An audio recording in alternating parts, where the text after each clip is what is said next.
Oke, Assalamualaikum warahmatullahi wabarakatuh. Selamat sore Waalaikumsalam warahmatullahi semuanya. wabarakatuh. Oke, pertama seperti biasa, saya mohon maaf dulu ya. Seharusnya Anda sekarang istirahat gitu ya, tapi kok malah kuliah. Oke lah, ya sama. Ya, saya juga belum istirahat ini ya, baru selesai dengan seragam yang sama ini. Kita baru selesai juga setengah jam yang lalu ya, akreditasi ya. ITB saya akreditasi prodi astronomi ya. Oke, kita lanjutkan topik kuliah kita. Nah, seperti biasa ya bahwa sebetulnya kuliah saya itu kalau Anda mau melihat sebelum saya presentasi atau Anda ingin mempelajari 3 minggu kemudian atau duluan gitu, itu semua sudah ada sih di Google Class ya. Baik ke PowerPoint-nya, baik PowerPoint dari saya maupun PowerPoint dosen bersama ya, itu sudah ada juga. Kemudian contoh soal juga sudah ada. Recording kuliah tahun lalu juga sudah ada. Sebetulnya mirip-mirip ya wajahnya. Ya saya juga. Nah, tapi tadi mungkin ya sedikit agak beda-beda omongan awalnya aja ya. Oke, tanpa panjang lebar lagi kita lanjutkan ya. Sudah terlihat ya? Klik. Oke, ini dia ya. Jadi kita lanjutkan hukum Gauss. Kemarin kan kalau tidak salah kita sampai ke flux ya gitu. Nah, sekarang definisi flux itu mau kita terapkan di hukum Gauss gitu. Hukum Gauss itu hukum apa ya? Ini. Jadi si Gauss menemukan teorema bagaimana mendapatkan menghitung medan listrik itu dengan suatu persamaan matematis. Karena Gauss itu orang matematik ya. Jadi sebetulnya banyak persamaan fisika itu rumus-rumus fisika itu ditolong oleh teman-teman matematika ya. Saya kurang tahu kalau matematika sekarang apa masih menolong fisika juga ya dalam persamaannya. Mungkin iya ya. Tapi zaman-zaman dulu itu banyak ya, termasuk Newton sendiri itu matematikanya hebat banget gitu ya. Jadi dia orang fisika tapi menemukan kalkulus, Anda bisa bayangkan. Sekarang kalkulus dipelajari ya, ada ilmu sendiri ya, prodi mata kuliah kalkulus kan. Gitu. Padahal dulu nemuin si Newton ya, orang fisika gitu. Nah, jadi ceritanya teorema Gauss itu ini nih. Jadi integral tertutup dari suatu medan vektor listrik didotkan dengan ini tanda titik ini dot product ya. Jadi itu beda nanti beda operasinya dengan cross ya. Jadi dot itu dot product antara dua vektor itu hasilnya skalar ya gitu. Jadi kalau ada integral ada tanda tengahnya itu namanya integral tertutup ya. Integral tertutup dia tertutup gitu tidak terbuka kan. Berarti kalau gini kan terbuka nih. Nah ini terbuka kan. Tapi kalau tertutup tuh gini balik lagi sini gitu. Nah ini tertutup gitu. Namanya tertutup ya. Dari A ke A lagi lah gitu istilahnya ya. Kalau kita. Mungkin bahasa matematisnya ada yang lebih keren lagi tapi saya lupa ya. Jadi integral tertutup E dot ds gitu. Ini vektor, ini luasan sama dengan Q yang terlingkupi. Jadi muatan dilingkupi oleh bidang Gauss. Jadi kalau kita buat bidang ini ada muatan, kemudian kita buat bidang Gauss. Nah, ini Q ya. Nah, ini jadi muatan yang dilingkupi bidang Gauss kan ini gitu. Kalau satu, kalau dua ya dua-duanya kan berarti ini Q1, Q2. Kalau tiga, mesti misalnya ada di sini Q3-nya ya. Ya berarti Q3-nya nggak masuk dalam integral tertutup ini. Kalau ini tertutup ya Q1 plus Q2 gitu ya. Gampang kan? Oke, jadi di ini materi tentang motivasi dan definisi, kemudian hukum Coulomb ya, sebagai akibat dari hukum Gauss gitu. Jadi Coulomb dulu kan ada hukum Coulomb itu kan terkait dengan medan listrik sebanding dengan Q per kan K ya seperti R kuadrat gitu ya, Q per R kuadrat. Itu sebetulnya akibat dari hukum Gauss kan gitu. Kemudian ada muatan pada konduktor ya gitu di mana mereka dan seterusnya penerapan hukum Gauss juga itu. Nanti ada beberapa lampiran nanti bisa ya Anda baca ya gitu. Oke, jadi hukum dasar elektrostatika, ya kan? Jadi di elektrostatika istilah nanti kan ada elektrodinamika dalam fisika ya itu ada elektrostatika. Nah kalau statika itu diam berarti listrik diam. Jadi misalnya muatannya diam gitu. Nah kan dalam listrik itu kan kalau muatannya diam nih, muatan diam ya, ada titik muatan diam dia positif atau negatif. Maka efeknya itu apa aja? Jadi kalau dia muatannya positif kan akan menimbulkan medan listrik kan gitu. Kalau dia negatif ya muatannya, misalnya di sini, maka dia ke sana kan garis-garis gayanya kan menuju sini ya, gitu. Aduh, sorry. Kayak gitu ya. Ini kalau diam. Nah, nanti kalau ada lagi namanya elektrodinamik ya. Ini kita pindahin sana ya. Elektrodinamik, kalau elektrodinamik jadi muatannya bergerak gitu loh. Dia muatannya bergerak, misalnya dengan kecepatan V. Nah, kalau muatan bergerak, itu kalau dia akan menimbulkan apa? Menimbulkan medan magnet namanya ya. Di ketika ini ada akan muncul medan magnet gitu. Gitu. Jadi akan muncul B ya gitu. B-nya ya kalau pakai kaidah tangan kanan nih, muatannya ke sana, B-nya di sini masuk, di sini keluar gitu ya. Jadi ya muter gitu, ada medan B-nya gitu. Nah, kalau muatannya itu bergeraknya tidak konstan, tapi dipercepat, diperlambat, maka muncul vektor Pionting namanya ya. S yaitu E cross B gitu. Ya, jadi ada muncul ini E cross B. Jadi muncullah yang disebut dengan vektor Pionting atau gelombang elektromagnetik gitu. Jadi gelombang elektromagnetik ya kalau kita tahu ya gelombang elektromagnetik itu tersusun dari E dan B kan, E dan B gitu yang saling tegak lurus. Itu fenomena yang bisa kita lihat itu macam-macam. Kalau dia panjang gelombangnya itu divisible light ya kan. Jadi dalam ya laser lah istilahnya ya. Visible light itu kita bisa lihat merah, hijau, kuning, biru gitu kan 400 sampai 700 nanometer. Tapi kalau sudah setelah 700 nano misalnya 750 atau 800 nanometer dan seterusnya kita udah nggak bisa lihat mata kita. Kenapa? Ya karena itu infrared ya. Mata kita nggak bisa lihat lagi gitu. Nah, pun kalau lebih pendek dari 400 kita juga nggak bisa lihat ya, gitu. Nah, tapi semakin pendek panjang gelombang, frekuensinya kan semakin cepat tuh, gitu. Nah, itu semua itu adalah teknologi bagaimana kita mengubah-ubah gerak dari si muatan. Nah, mengubah-ubah gerak muatan itu yang sekarang kemudian muncullah ada klistron, ada namanya free electron laser, kemudian masih siklotron dan sebagainya ya. Teknologi-teknologi tinggi itu ya kan. Jadi kalau misalnya Anda proton nih, kita puter gitu, kemudian ditembakkan ke proton lagi, maka muncul partikel-partikel lain kan. Ada muon, ada puon, ada partikel Higgs dan seterusnya itu ya. Jadi Anda bisa baca berikutnya macam-macam gitu atau partikel ya.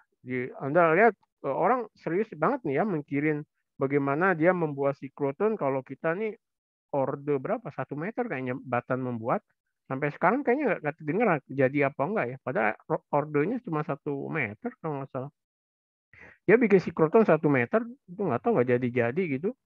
Nah orang itu kalau Anda lihat di Fermi Lab atau di mana ya gitu itu ordenya mungkin sejogja ya radius gede banget, panjang banget. Nanti Anda coba lihat search ya, Fermi Lab gitu. Si krotonnya order kiloan meter kan. Nah, itu diputar. Ngapain orang bikin mahal-mahal kan?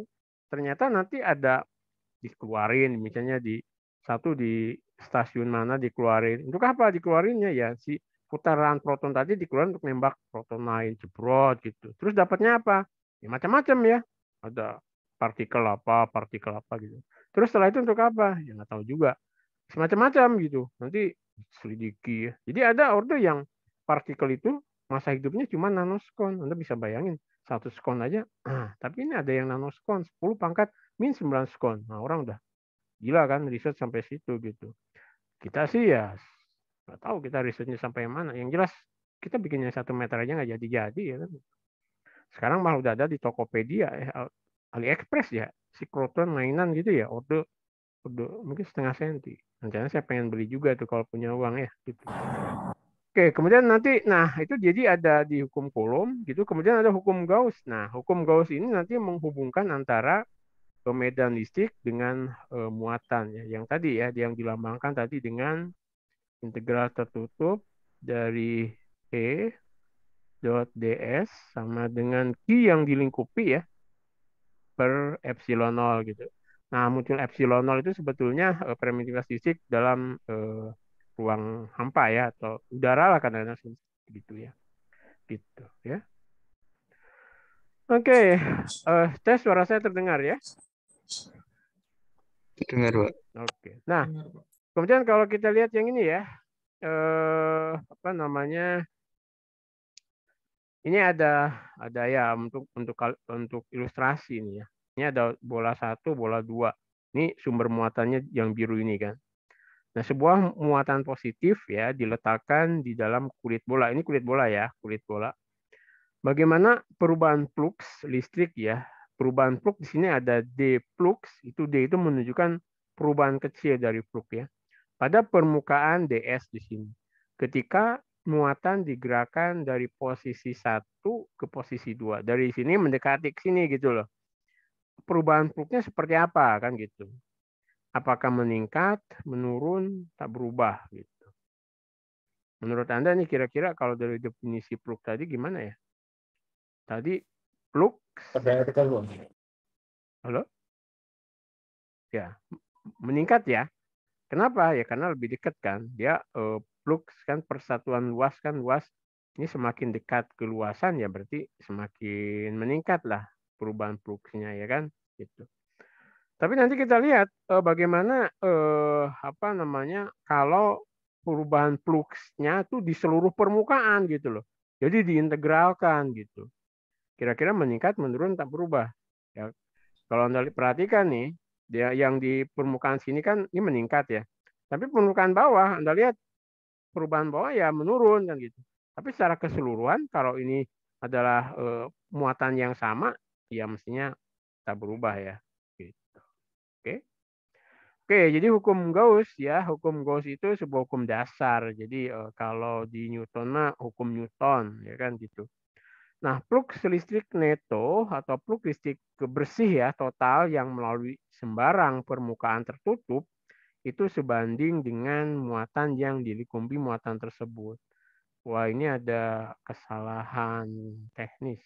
Ini mestinya integral tertutup gitu ya kan. Jadi integral tertutup dari E dot ds itu adalah flux ya atau di situ muatan yang dilingkupi oleh bidang Gauss tadi per epsilon 0. Jadi muatan. Jadi kalau ada muatan, maka saya buat bidang Gauss gitu. Ya kan? Nah, bidang Gauss itu biasanya kita memilih bidang yang memang simetris gitu loh. Jadi kemana-mana sama kan kalau R-nya di sini kan sama. Sehingga nanti bisa keluar dari integral kan. Jadi kalau integral E dot ds kan gitu ya. Ini dot ya. Nah, karena E-nya seragam dan ds dan DE-nya kan sejajar nih. EDS-nya kan menjadi integral E ds cos 0 kan sama dengan Q yang dilingkupi kalau ini Q-nya yang dilingkupi ya per epsilon. Nah, karena E-nya Anda lihat nih seragam kan di mana-mana ini bisa keluar dari integral. E integral ds kan Q per epsilon 0. Nah, ini bidang Gauss yang kita buat di sini kan bola kan.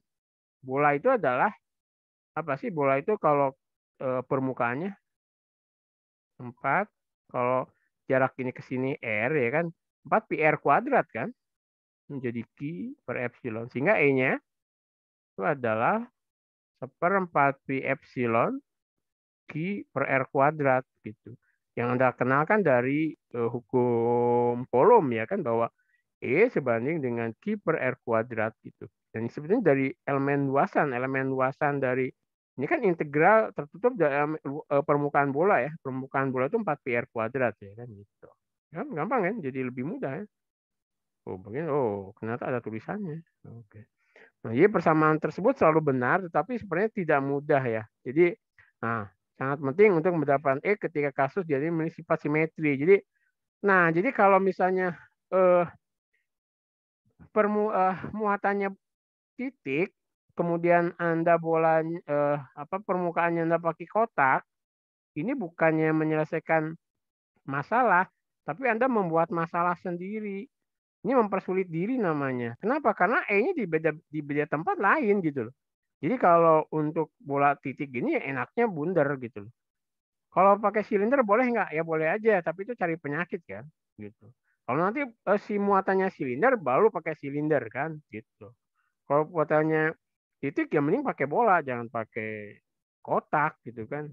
Jadi kita membuat permukaan Gauss itu juga harus dengan hati-hati ya, dengan berpikir bahwa nanti itu akan memudahkan kita gitu, jangan mempersulit diri gitu. Oke. Nah, ini salah lagi kan. Ini seharusnya gini. Nah, jadi flux E atau integral tertutup E.ds itu adalah key yang tertutup ya, key yang dilingkupi bidang Gauss maksudnya per epsilon 0 gitu. Nah, untuk menyelesaikan persamaan di atas untuk harga E, kita harus memilih permukaan tertutup sehingga diperoleh integral yang bisa kita selesaikan kan gitu. Pertama kan jadi arah ya, permukaan dipilih sehingga E selalu berarah paralel gitu. Atau tegak lurus sekalian kan gitu. Kalau tegak lurus kan gampang nanti E dot DN jadi 0 kan gitu. Atau paralel, sejajar atau berkebalikan kan. Nah, kalau membentuk sudut boleh nggak? Itu tadi cari penyakit ya. Nah, jadi kita harus E-nya sejajar atau tegak lurus sehingga mudah ya. Ketika E-nya sejajar tinggal E dot ds kan. Kalau dia bertolak belakang gitu tinggal EDS cos 180 kan. Berarti kan minus E dot ds kan gitu. Kalau tegak lurus jelas jadi 0 ya gitu.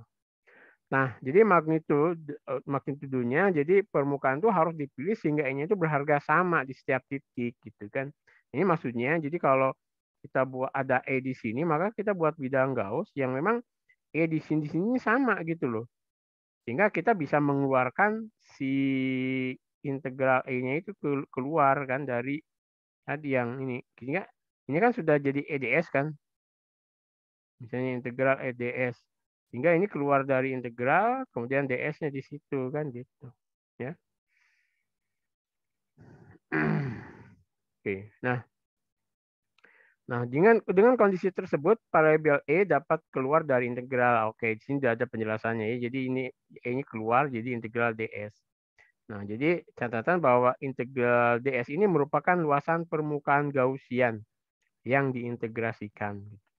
Nah, hukum Gauss akan menjadi seperti ini. Integral tertutup dari suatu elemen permukaan yang ditutup per epsilon 0.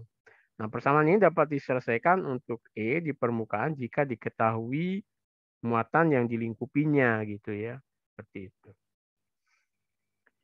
Nah, geometri dan integral permukaan. Nah, jika E konstan pada permukaan dan berarah normal dimanapun, maka harga E dapat dikeluarkan dari integral. Sehingga yang hanya tersisa yang ini. Anda lihat, jadi integral E dot ds, E integral ds. Nah, kalau misalnya ada suatu yang entah mungkin kotak juga kali ya, sehingga kita dapat permukaan Gauss seperti ini. Maka ini integral tertutup dari kotak ini adalah ada 2 A kali C ya kan, ini A 2 kali C ini dan sini. Kemudian ada 2 B kali C ya, kemudian ada 2 A kali B yang bawahnya kan gitu. Kemudian kalau permukaan Gaussnya permukaan bola, ini jelas 4πr kuadrat kalau jadinya R ya. Nah, kalau permukaan Gaussnya itu silinder ya, jadi kulit silinder. Tentunya pertama ya ini ada penutupnya ini adalah 2πr kuadrat ya kan, 2pi dikalikan r kuadrat plus keliling ini ya. Ini kan ada πr kuadrat tapi yang atas yang bawah kan πr kuadrat. Kemudian yang keliling ini adalah 2πr kali L ya.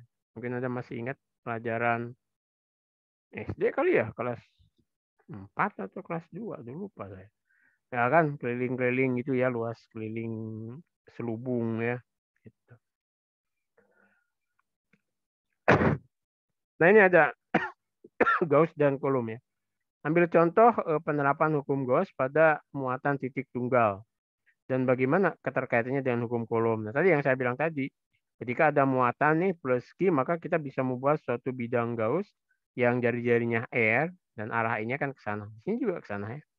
Nah, jadi simetri, karena simetri medan muatan titik ini berarah radial, ya kan gitu. Nah, gambarkan bola R yang berpusat pada muatan. Jadi gambarkan ini pusatnya ya kan. Nah, kemudian kan kita lihat nih, E-nya normal kan, normal terhadap apa namanya permukaan di sini juga normal ya. Sehingga ini menjadi EDS cos 0. Jadi EDS kan gitu. Nah, sehingga ini keluar dari integral. Nah, kemudian integral tertutup dari bola ini adalah 4 pi r kuadrat. Sehingga ini yang dilingkupinya kan Q ya. Sehingga ini Anda lihat nih, E0 4 pi r kuadrat, E sama dengan Q, sehingga E adalah seperempat pi epsilon 0 Q per R kuadrat. Nah, ini kan sebetulnya hukum Coulomb ya kan, seperti itu. Nah, kemudian bola bermuatan seragam. Nah, ini lebih seru lagi ya. Jadi ada bola ini bermuatan seragam. Berapa magnitud medan listrik pada bola pejal berjari-jari A ya dengan kerapatannya itu rho. Rho gitu, ada bola pejal nih ya, kerapatannya rho cm per meter kubik ya gitu. Medannya bagaimana? Nah, kita bisa lihat nih ya. Eh, Pertama ya, ketika di luar bola tadi. Jadi ini kalau kita membuat bidang Gauss ini ada bola ya. Ada bola pejal, jari-jarinya A, kerapatan muatannya itu rho. Jadi ini bolanya pejal, rho itu adalah Coulomb per meter kubik ya kan gitu. Rho itu adalah muatan per volume. Volume dari bola kan 4/3. Kalau ini jadinya A pangkat 3 gitu kan. Nah, kita bisa lihat nih, kalau di luar bola, artinya ini berjarak R misalnya gitu ya, kita buat bidang Gauss-nya ini kan. Kita buat bidang Gauss ini, R di luar bola. Nah, kita punya simetri bola di sini ya, berpusat di sini. Maka kita buat integral E dot dA sama dengan, kan ini kita bisa lihat di sini bidang Gauss ini kan 4 pi r kuadratnya, jari-jarinya R ya. Berarti 4 pi r kuadrat E. Kemudian boleh yang dilingkupinya, ini Q per epsilon 0. Q-nya sendiri itu kan 4/3 pi A kuadrat angka 3 ya. Jadi Q sebetulnya gini, dQ itu kan sebetulnya asalnya itu rho dV gitu. Ya kan? Jadi kalau kalau dia bola kan kita integralkan tuh. Ini menjadi Q rho. Nah, elemen bola itu 4/3 pi, kalau dari jarinya 0 sampai A, ya ini menjadi A pangkat 3 gitu. Sehingga Q-nya itu adalah 4/3 rho pi A pangkat 3 kan. Ya kalau Q-nya Anda ganti dengan itu, Anda bisa lihat di sini rho A pangkat 3 ini kan konstanta sih sebetulnya. Nah, kalau kita bisa tuliskan juga di sini menjadi, Anda lihat di sini, E adalah seperempat pi epsilon 0 kemudian Q per R kuadrat. Yang kalau kita buat grafik ya kan, buat grafik ya antara R dan kemudian di sini E. Nah, ketika ya R-nya R sampai A ya, itu dia pangkat 3 ya, di R sama dengan A dia konstan, mungkin dia seperti ini. Nah, kan iya kan? Jadi semakin jauh dia melorot kan. Di R dia maksimum kali ya. Ada kan pada R sama dengan A kayak gini, ini konstan. Nah, ini ketika di A sini ini bagaimana kan gitu. Kita ingin lihat itu. Maka kita buat bidang Gauss-nya itu di dalam sini. Ini kan pernah di luar ya. Kemudian kita buat bidang Gauss di sini. Ini juga sama dengan R juga gitu. Tapi bidang Gauss-nya di dalam gitu. Kita lihat di sini dia ada nggak? Nah, kemudian Anda lihat ini untuk R sama dengan A, dia dapat ini kan, E adalah rho A pangkat 3 Pino L kuadrat, ini konstanta aja. Nah, kemudian ketika R di dalam bola, artinya kita buat bidang Gauss-nya di sini, di sini. Ini juga kita sebut R. Nah, maka kita lihat nih, ini 4 per kuadrat E Q per M epsilon 0. Tapi Q yang dilingkupi bidang Gauss-nya ini kan kalau kita integralkan Q-nya itu, kan tadi 4/3 pi R pangkat 3 kali rho kan gitu. Sehingga kita bisa masukkan ke sini Q-nya kita ganti dengan 4/3 PR pangkat 3 per. Sehingga kalau ke sini Anda lihat nih. Jadi kalau di Q ini dimasukkan ke sini ya. Q itu dimasukkan ke situ. Dibagi ini R kuadrat R pangkat 3. Jadi ini tinggal rho per 3 epsilon kali R ya kan gitu. Artinya bahwa E sebagai fungsi R-nya itu dia lurus gitu. Anda lihat di sini dia eksponen. Jadi ketika di E0, dia 0 kan E-nya. Kemudian dia berlurus dengan gradiennya adalah rho per 3pi. Kemudian setelah ini dia turun kan. Ikut ini. Ya kan PR kuadrat. Jadi ini yang ini ya kan. Jadi ini yang di dalam ya. Yang sini gitu. Kemudian yang ini adalah yang ini gitu. Ya kan? Kita bisa lihat apa namanya karakteristik medan listrik ya di suatu bola pejal. Kalau kita lihat jauh gitu, dia seperti ini di R sama dengan A, dia gini, dia maksimum, terus dia turun, semakin jauh semakin kecil. Tapi ketika kita masuk ke dalam, ternyata dia seperti ini grafiknya, turun terus sampai ketika di pusat di sini dia nol. Kenapa ya, muatannya udah nggak ada. Jadi di sini ke sini itu dia turun gitu E-nya. Dan dia linier ya kan. Nah, kalau fungsi R-nya masih gini. Jadi ketika R0 dia 0 terus naik terus ketika A kemudian dia turun. Gitu. Ya. Itu E-nya gitu. Nah, kemudian hukum Gauss dan konduktor nih ya. Nah, kita tahu bahwa E itu sama dengan 0 di dalam sebuah konduktor. Kenapa? Ya karena di dalam konduktor itu biasanya muatannya itu akan bergerak sampai E di dalamnya itu sama dengan 0 gitu. E di dalam konduktor ya, di dalam sebuah konduktor. Sampai dia bergerak terus sampai 0 pokoknya. Nah, jadi jika integral tertutup dari E dot E sama dengan 0 berarti Q yang di dalam bidang Gaussnya itu ya 0 gitu. Jadi muatan konduktor hanya ada di permukaan saja gitu. Jadi kalau ini ada konduktor ya bola bermuatan, maka bolanya itu hanya di permukaan karena di dalam itu akan 0. Ya. Dan ini juga boleh kita tulis sebutnya gini.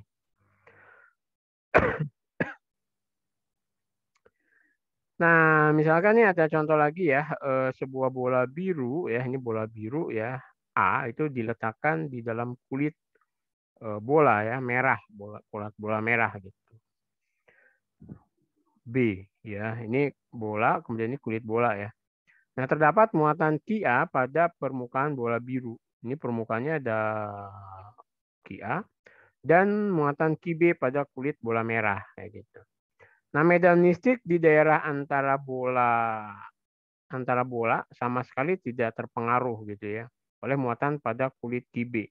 Pernyataan ini benar nggak ya? Jadi medan listrik di daerah antara bola, jadi bola A, bola B, ini sama sekali tidak terpengaruh oleh muatan pada kulit bola merah. Benar nggak? Nah, kalau kita buat di sini, ya memang iya, karena ini hanya dipengaruhi oleh ini saja kan. Ini kan jadi 0 nih, gitu kan. Oh, benar, gitu ya. Oke, kita lihat kasus berikutnya. Jadi ini ada perhatikan kasus berikut ya, sebuah bola pejal membawa muatan Q-nya min 3 mikrokulum. Ini ada bola pejal ya, katanya gitu ya. Min 3 mikrokulum terdistribusi di seluruh bolanya gitu. Nah, bola ini dilingkupi kulit bola konduktif ya, yang tak bermuatan. Ini ada kulit bola, ya ini konduktor gitu ya, dia nggak bermuatan gitu. Nah, kemudian sama yang ini yang A ya. Kemudian sama yang B seperti A, tetapi kulit bolanya dihilangkan. Kemudian ini ada X di sini. Ini kita ingin mencari E di X ya. Nah, di titik ada tanda X ini kita diminta mencari E-nya. Nah, bandingkan medan listrik X dalam kasus A dan B. Jadi di X ini gimana nih? Gitu. Ini ada bola ya bermuatan min 3 mikro, kemudian ini ada kulit bola tapi nggak bermuatan gitu. Kita ingin mencari E di sini. Ini kira-kira kasusnya kemudian yang A itu ada seperti ini, yang B itu nggak ada kulitnya tapi ada ininya saja. Kira-kira gimana? Paham nggak ya maksudnya ya? Sorry, suara saya terdengar masih? Dengar Pak, cuman Oke. masih belum jelas sama soalnya Pak, masih belum terlalu paham. Oke. Oke. Jadi ini kan gini, jadi ada bola nih, yang kasus A itu, bolanya itu ada bola ya, ini pejal dia. Muatannya -3 mikrokulum gitu. Kemudian dilingkupi oleh suatu kulit bola konduktif gitu. Yang tak bermuatan ya kan gitu. Kemudian kita ingin mencari E-nya di sini. Nah, kasus B-nya sama seperti A tapi kulit bolanya dihilangkan. Tapi ini sama gitu. Kira-kira E-nya di sini sama nggak gitu. Ya kalau kita lihat hukum Coulomb sama ya. Kan jaraknya sama nih ke sini kan. Kita buat bidang Coulomb, bidang Gauss. Ini kan karena bidang Gauss yang dilingkupinya kan sama dengan ini aja kan, karena ini nggak bermuatan gitu loh. Berarti sama sih kasusnya. Kayaknya sama nggak? Kita lihat. Oke, sama ya. Sama kan? Jadi kita buat bidang Gauss di sini. Nah, ini kan totalnya kan tetap min Q ya kan gitu. Jaraknya kan sama. Terus kasus B-nya ini hilang ya, sama aja jaraknya kan. Jadi pilih bola yang melewati titik X sebagai permukaan Gaussian ya.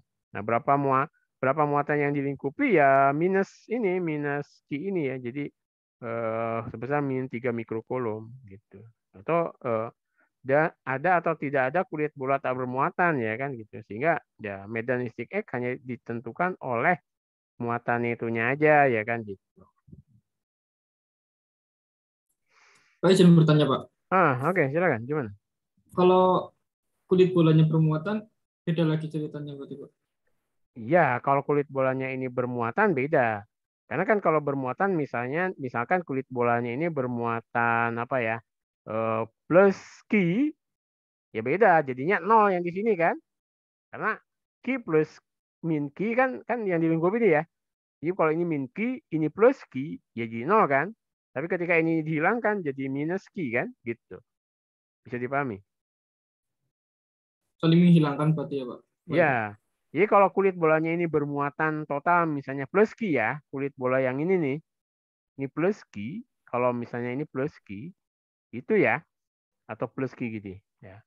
Kalau ada bolanya ini kan ketika dilingkupi di sini, ya kan saling menghilangkan dia kan. Plus Q tambah min Q kan, Q yang dilingkupi ya, bidang Gauss tadi kan. Ya jadi E-nya sama dengan 0 kan. Nah tapi ketika plus Q-nya nggak ada, kan yang dilingkupi hanya min Q saja kan gitu. Bisa dipahami nggak tuh?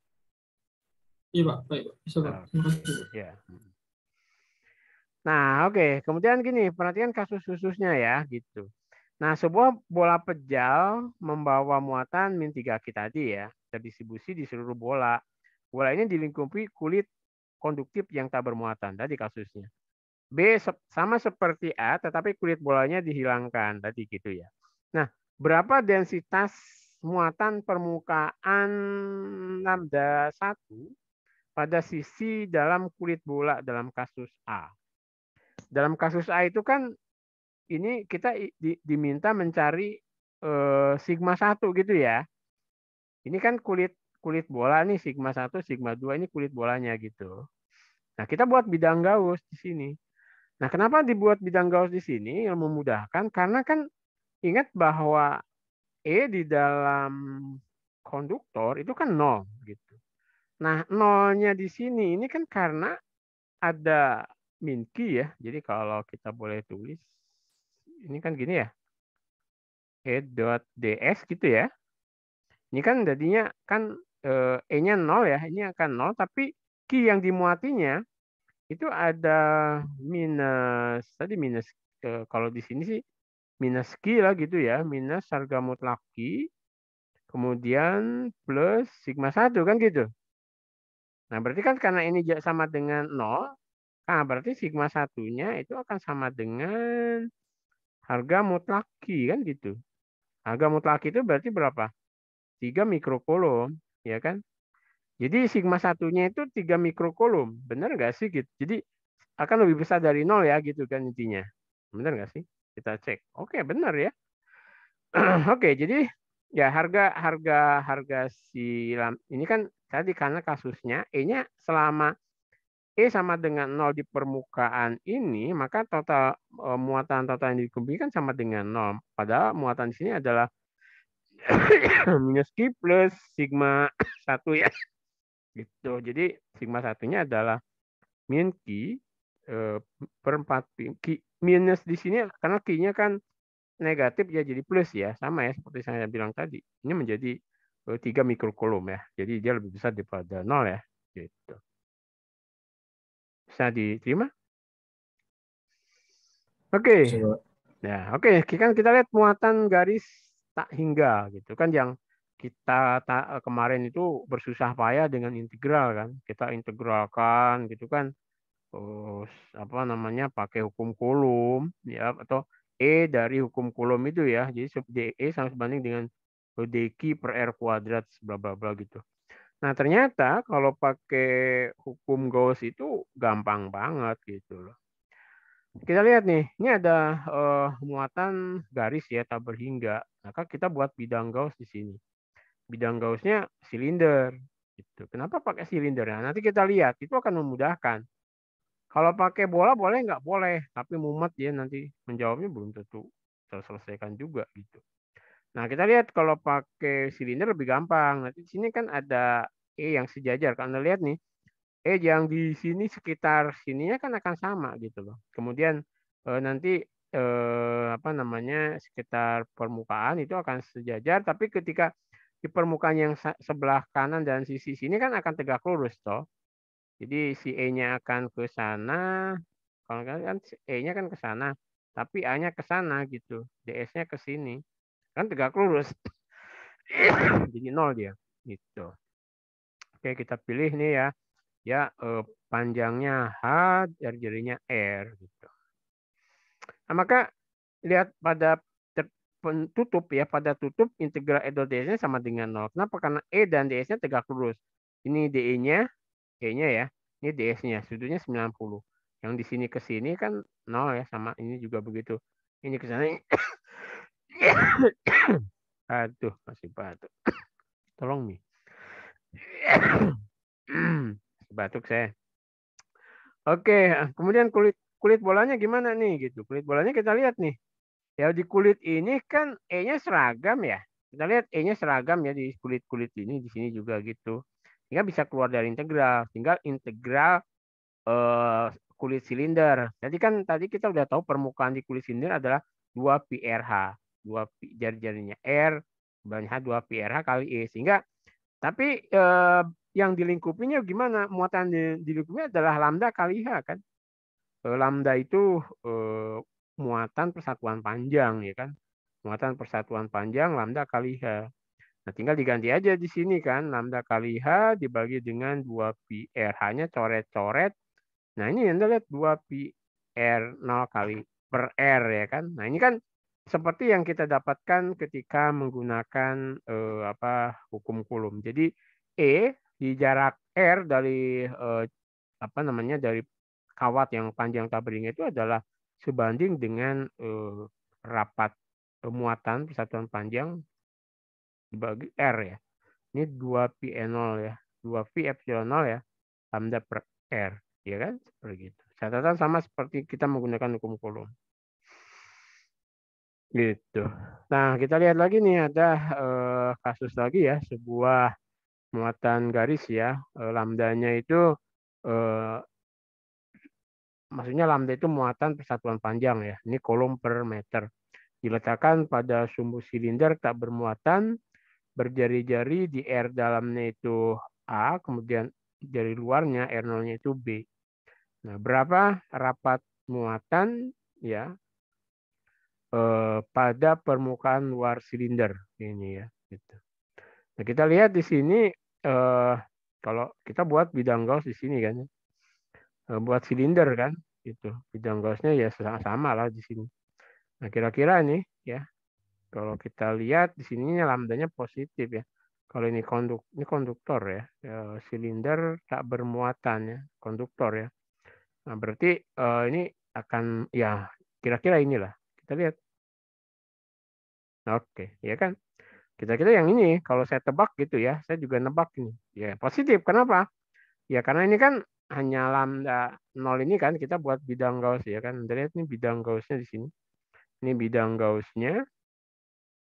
Kemudian keluarnya lambda 0 2pi epsilon 0 ya kan gitu. Kemudian ya konduktor kan di dalam sini akan 0 ya. Kemudian kita lihat ini Q per epsilon 0, Q-nya ini ya.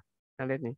Ini lambda 2pi nya. Jadi ini ada lambda 0 kemudian 2pi 2 ini 2pi jari-jarinya B kalikan L kan gitu. Oke ya.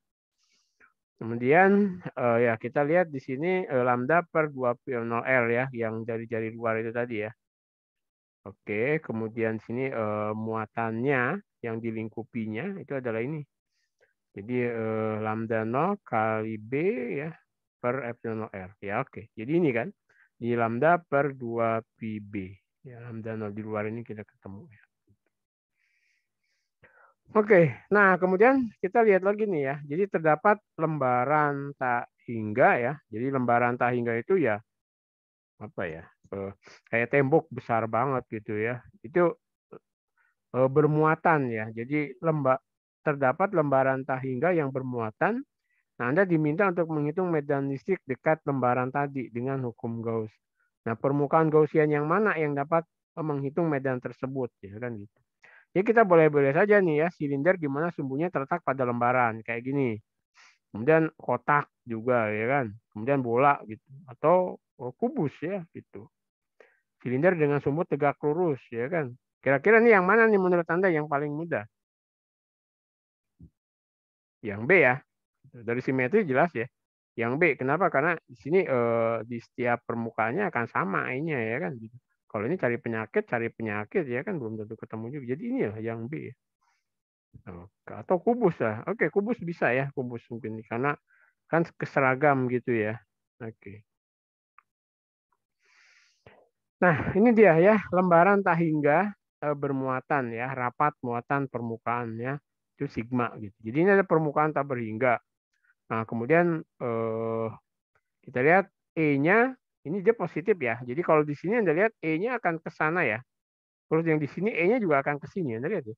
Permukaan lembaran kayak kertas gitu, kertas tak berhingga positif, maka yang ke sana akan sumbu ke plus X ya sebelah sini. Yang sini juga akan ke sini kan gitu. Nah, kemudian kita buat bidang Gauss yang di sini ya, silinder gitu kan. Nah, jelas kita lihat bahwa ini akan ada E yang sejajar ke sana, tentunya searah dengan luas ini ya, tutup ke sana, yang ini juga ke sana. Nah, sementara permukaan ini, permukaan Gauss yang tutup silinder ini, jelas akan tegak lurus kan, itu dengan E-nya. Maka yang silinder ini akan 0 ya, nanti kita lihat. Maka permukaan Gaussian berbentuk silinder ya, yang sumbu utamanya berimpit dengan sumbu X ini kan. Nah, kita lihat bahwa pada selubung ini E dot ds-nya akan 0. Kenapa? Karena tegak lurus kan ds-nya E-nya kan ke sana tapi ds-nya itu tegak lurus kan gitu. Sehingga dia akan 0. Yang ada adalah tutup ini satu ke sana, yang satu ke sini. Sehingga ini akan menjadi 2A kali E. Jadi misalnya luasan ini A, ini ke sini E, berarti ini 2A kali E kan. Jadi yang satu ini jadi 2AE. Nah, muatan yang dilingkupinya berapa? Ya, di sini lingkupannya kan dia seragam sigma ya. Berarti sigma kali A yang dilingkupi kan gitu. Jadi epsilon 0 2EA sama dengan sigma A. Nah, sehingga E-nya itu adalah sigma per 2 epsilon 0. Nah, jadi ketika ada suatu lembaran tak berhingga dengan rapat muatannya sigma, ternyata E-nya itu seragam gitu loh. Jadi dia tidak fungsi jari-jari ya. Anda lihat dia seragam di mana-mana, yaitu sigma per 2 epsilon. Di sinilah, di sini, di mana-mana sama gitu. Jadi lembaran bidang tak hingga itu bermuatan gitu, itu membangkitkan medan listrik yang konstan. Gitu. Nah ini aplikasinya apa sih gitu? Misalnya gini, ketika contoh lah, ketika Anda punya dua buah muatan kayak apa ya? Anda buat ini.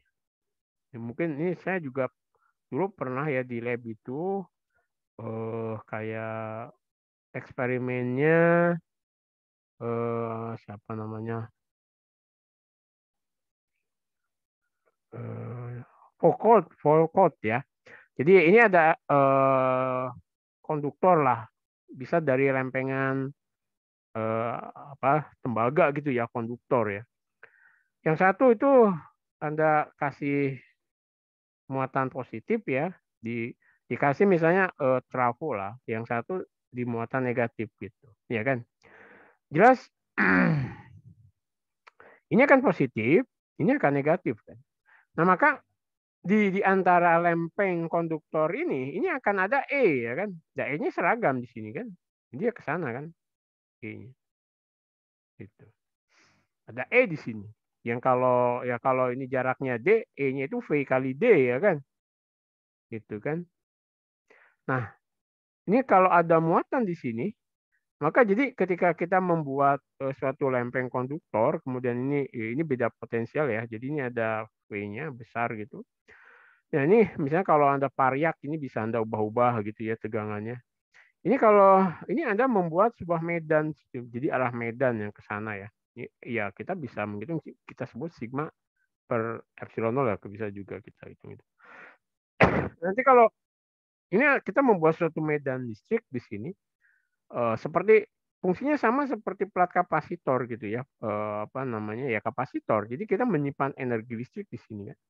Jadi kalau di sini suatu ketika ada bandul ya, bandul pokok, jadi ketika ini kita bisa juga membuat suatu discharge ya, discharge listrik apa discharge elektrik gitu. Jadi kayak ada muatan api ya, kalau dia semakin kecil itu akan muncul discharge lah, mirip-mirip fungsi laser nanti gitu. Oke, nah 2 lembar tak hingga sekarang seperti ini misalnya kan.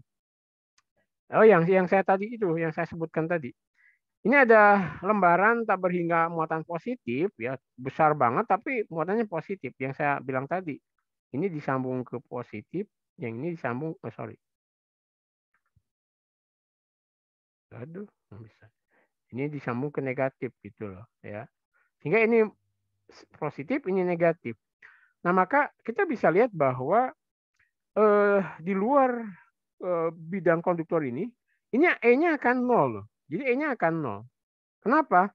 Karena yang satu kan dia ke sana ya kan. Yang satu arahnya ke sana positif, yang satu arahnya ke sini negatif.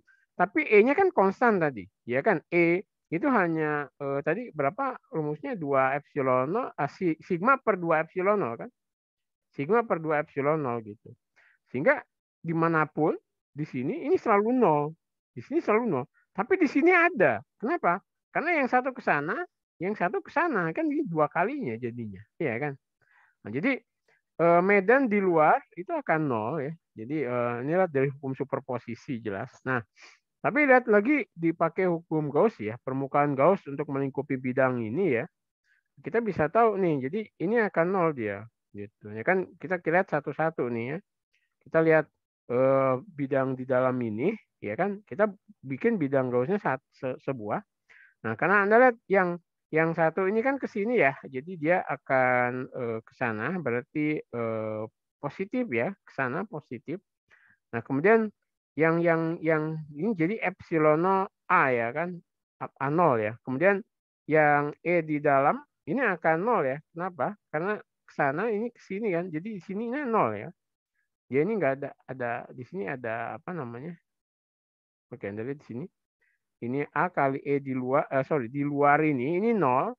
Sorry. Jadi ketika Anda hidupkan ini, yang di sini E-nya kan 0. Tapi kalau yang di sini E-nya ke sana ada, ya gitu. E-nya ada ke sana. Nah, bidangnya ini adalah A kali E, gitu ya. Jadi ini adalah A kali E sama dengan sigma per epsilon 0. Jadi 2 kalinya kan. Jadi tadi ya, setengah sigma per epsilon tambah setengah sigma per epsilon 0. Jadi sigma epsilon 0. Jadi di sini ini E-nya ada, gitu. Ya, bisa dibayangkan ya. Nah, ini ya lembar muatan. Oh, sorry. Oke, ini sudah kita lebih dari jam kita ya. Kita sudah 7:30 sampai ya ini mungkin sedikit lagi deh. Nah, ini kan kita lihat ya kita lihat di sini ada sigma ya, sigma lembar muatan petunjuk anggap sigma positif, jika negatif jawabannya tidak bisa dipakai. Nah, ini bahan-bahannya gitu, nanti kita bisa menunjukkan bahwa E di A itu segini. Ya, kalau kita lihat nih sigma 1 ya.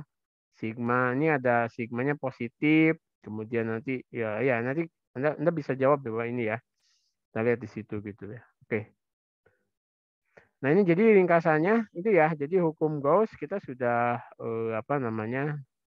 jelaskan dia Anda harus mencari bahwa bidang Gauss itu bidang yang memang E-nya itu seragam gitu. Jadi kalau tadi pakai silinder, kalau kemudian pakai kok bola gitu tutup gitu kan, seperti itu. Hukum Gauss itu membuat penyelesaian untuk medan listrik itu lebih gampang gitu ngitungnya. Kemudian juga hukum Gauss mungkin bahwa tidak terdapat medan listrik di dalam konduktor gitu kan tadi, bahwa menjelaskan bahwa di dalam konduktor itu E-nya selalu nol, yang ada hanya muatan di permukaan saja ya. Oke, mungkin itu ya untuk hari ini ya. Kita sudah lewat ya. Anda sudah bisa juga. Ya, oke, nanti sisanya silakan Anda baca ya. Kita besok ke ya besok Rabu mudah-mudahan saya bisa hadir ya gitu. Untuk ke ke lecture 5 ya. Oke, ada yang ingin ditanyakan? So, sambil nunggu silakan kalau mau ada yang absen, kalau belum absen ya. Gitu. Oke, silakan. Pak, Kalau saya ada mau yang tanya, Pak. silakan.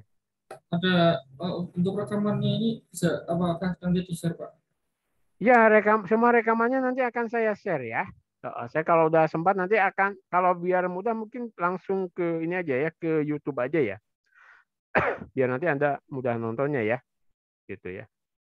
Nanti Baik, Pak. akan saya taruh di Google Class juga ya. Gitu. Baik, Pak. Terima kasih, Pak. Oke. Untuk PR-nya tolong ya dikerjakan ya semampu Anda, tolong itu dikerjakan karena itu biasanya akan menolong saat ya untuk nambah-nambah nih ya ujian ya gitu.